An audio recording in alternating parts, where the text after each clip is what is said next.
I woke up from spinal surgery with 14 screws in my back and the news that my husband had emptied our accounts while I was unconscious in the operating room.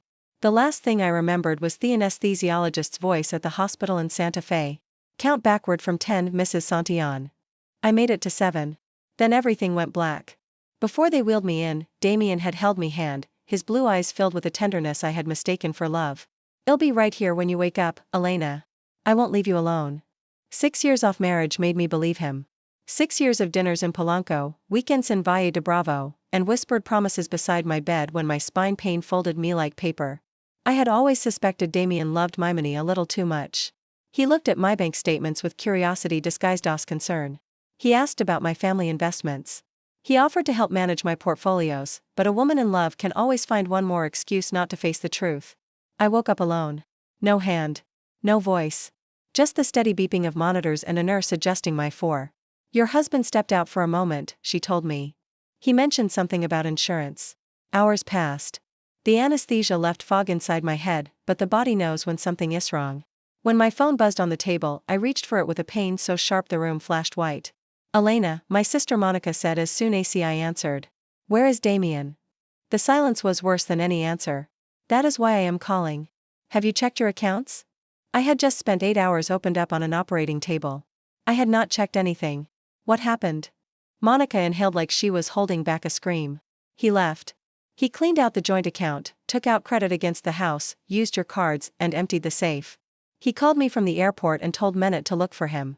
The room seemed totaled. The pain in my back was brutal, but what split me open was picturing him walking through an airport with my money while I could not even sit up. Where did he go? "We think Miami first, maybe the Cayman Islands after that. I found shredded receipts when I went to your house." My house in Lomas de Chapultepec. The house I bought with my father's inheritance, the house Damien filled with expensive furniture so he could feel like its owner. "Monica, come to the hospital. Bring your laptop. Elena, you just got out of surgery. And he thinks that makes him helpless." I stared at the white ceiling. Damien had planned everything. The surgery had been scheduled for 3 months. He had time to open accounts, forge signatures, buy tickets, and prepare his escape. He had chosen the one day when I would be asleep, broken, connected to tubes, and unable to chase him. But he made one mistake. He did not know everything. My father, Ricardo Santillán, had been a banker in Monterrey, and he distrusted even his own shadow. "Never put everything in a husband's hands," he used to tell me. "Love is promised, but security assigned." When he died, he left part of my inheritance in a private investment under my maiden name, shares in Neurovita, a biotechnology company developing neurological treatments. Damien never knew. I thought I would use that money someday for something beautiful. That night, I realized it would be used for something necessary. Monica arrived with red eyes and the face of a woman ready for war. She opened her laptop on the hospital tray. We logged into the private email Damien did not know existed. The report appeared on the screen. "Elena," my sister whispered. "The investment was worth 74 million pesos. For the first time since I woke up, I smiled. He didn't leave me with nothing. He left himself with nowhere to hide." Monica squeezed my hand. "What do you want to do?" The pain was biting into my spine, but my mind was clear. Clearer than it had been in years. "Call Jonathan Herrera, my father's advisor. And find Sophia Chen, the fiercest attorney you can." "Are you going to report him?" I looked at the dark window of the hospital room. Somewhere, Damien was probably drinking champagne in first class, imagining his wife destroyed. "First, I'm going to let him believe he won. Then I'm going to take away every shadow thinks he can hide in." I asked them to lower my pain medication. The nurse protested. Monica protested harder. But I needed to think. The pain became an animal sitting on my back, but I preferred it to being asleep while Damien moved my life around as if it belonged to him. "You can't fight from a hospital bed," Monica said. "Of course I can. I just need better weapons."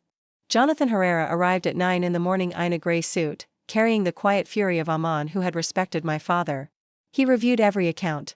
Damien had taken 6.8 million pesos from the joint account, 4.5 million from a line of credit against the house, 2.3 million from my cards, and 3.9 million from a personal account using a forged signature. "That last one is clear fraud," Jonathan said. "The rest will be a legal fight," but here he left fingerprints. Monica placed a black notebook on the bed. She had found it behind a bookcase at my house. Inside were pages with headings written in Damien's handwriting: exit plan, risks, containing Elena, Cayman. There was also a list of my weaknesses. I read one line out loud. Avoids conflict, trusts too much. Breaks under family guilt.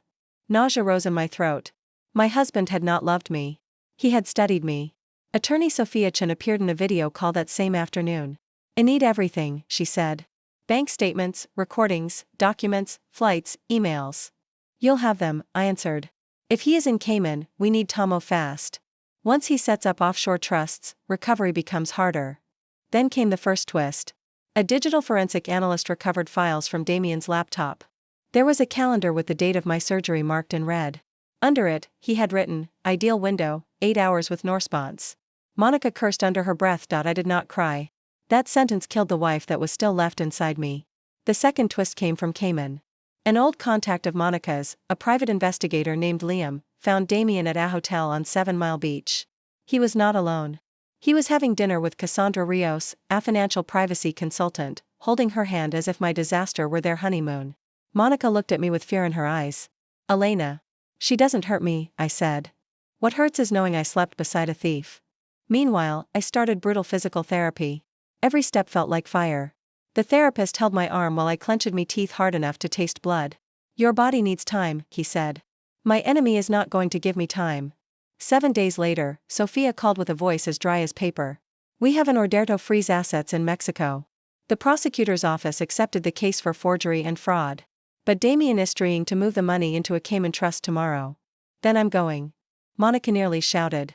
You just had surgery. And he chose to attack me because of that. I flew on a medical plane, wearing a brace under a black jacket and swallowing tears of pain I refused to let fall. We landed before dawn. Liam warned us that Damien was trying to leave on a private yacht before the financial hearing. Sophia had already spoken to the port authorities. The yacht was stopped for a safety inspection. At 9 o'clock, I entered the financial authorities' hearing room in Georgetown in a wheelchair, but with my head high. Damien was already there, tanned, tense, and standing beside his attorney. When he saw me, the color drained from his face. Elena. I gave him the smallest smile. Surprised I woke up? The room was freezing, but I was sweating from pain, every breath pulled at my newly operated back. Damien kept staring at me as if my presence were an administrative error someone needed to correct. The chairwoman opened the hearing. Sophia presented the documents in order, the transfer from Mexico, the forged signature, the loan against the house, the surgery calendar, and the notebook where Damien had written how to contain me. Then she showed the photos. Damien entering 3 Cayman banks. Damien meeting with offshore attorneys. Damien trying to board the yacht after it had been stopped. His attorney asked for a recess. Damien walked toward me, furious. This can be fixed. No. I'll give you part of it back and disappear. No scandal. I looked at him the way you look at a stranger who once slept in your bed. The scandal started when you robbed an unconscious woman. His eyes sharpened. You had no way to pay for all of this. And there it was. The exact moment he realized there was something he did not know. Neurovita, I said. His lips parted. What? The shares my father left under my maiden name. They're worth 74 million pesos. Enough to find every account, every lawyer, and every lie. Humiliation crossed his face like a slap. It did not hurt him to lose me. It hurt him to learn he had never fully owned me. The committee returned. The decision was clear, an immediate freeze on funds linked to Damien Beltran, notice to local banks, cooperation with Mexican authorities, and a recommendation for a criminal investigation into international financial fraud. Damien stood up. This isn't over. 2 officers stepped behind him. Mr. Beltran, you need to come with us. He looked at me with hatred. You're going to destroy me. No, Damien. I just stopped protecting you. They escorted him out. Cassandra never appeared. Liam later told us she had taken an early flight to Panama. The privacy consultant abandoned the man who could no longer pay for privacy. The news reached Mexico 2 days later. Businessman investigated for defrauding his wife while she was in surgery. His partners distanced themselves. The banks froze accounts. The prosecutor's office requested international cooperation. The man who believed he could disappear with my life ended up photographed leaving an office in Cayman in handcuffs. I did not scream with joy. Victory, when it comes after a betrayal like that, does not sound like a party. It sounds like silence. I stayed in Cayman for 3 weeks tour cover before going back to Mexico. From the terrace, I watched the sea and did my exercises with tears in my eyes. I did not know if I was crying from physical pain or because I finally understood that my entire marriage had been a surgery without anesthesia. Monica sat with me every afternoon. Are you going back to Mexico? Yes, I said. But not to the same life. I sold the house. I did not want walls that had listened to his plans. With part of the Neurovita shares, it created a foundation in Mexico City for women suffering financial abuse during serious illness. I called it Cuenta Propia, because that was what saved me, having something no one else controlled. My divorce was long, dirty, and expensive. Damien tried to claim I was medicated, confused, and manipulated by my sister, but his own files buried him. The judge saw the surgery date marked on the calendar. He saw the forged signature. He saw the escape route. In the end, I recovered most of the money, and Damien lost his freedom, his reputation, and the mask of the charming husband. 1 year later, I walked without a wheelchair. With a cane, yes, but I walked. The first place I went was Monterrey, to the cemetery where my father is buried. I placed white flowers on his grave. "You were right, Dad," I whispered. "Love is promised, but security is signed." The wind moved through the trees as if it were answering me. Today, I live in a bright apartment in Roma Norte. It is not as large as the house in Lomas, but every object is mine, every account is in my name. Every decision is mine too. Some nights, I still wake up expecting to hear the anesthesiologist's voice or the beeping of the monitor. Then I slowly move my feet, feel the floor beneath me, and remember that I am still here. Damien thought a broken body meant a broken woman. He was wrong. My spine needed screws. My life needed truth.